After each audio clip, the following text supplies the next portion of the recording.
A commuter train out of New York City and an SUV that had apparently stopped and got stuck on the tracks. NBC's Kate Snow has an update from the scene.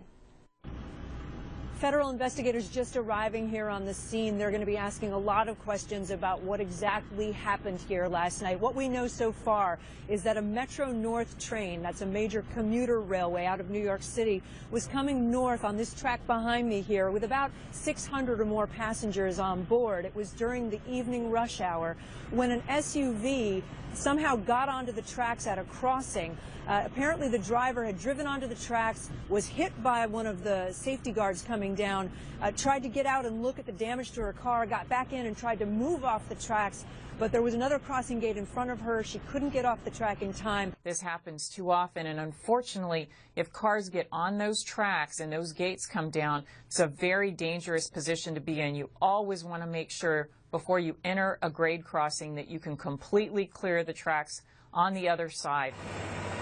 The train barreled into that car, pushing it 400 feet down the tracks. It erupted into flames. The front of the train caught fire, and people were simply trapped inside. There was a loud bam, like an explosion type thing. And then once we jumped off on the side, there was another explosion. We know now that the driver was killed along with 5 other people on board the train. There were at least 15 people injured here. A lot of questions now for investigators to answer as they try to figure out what happened at that crossing and whether people had any trouble getting off of that train. There were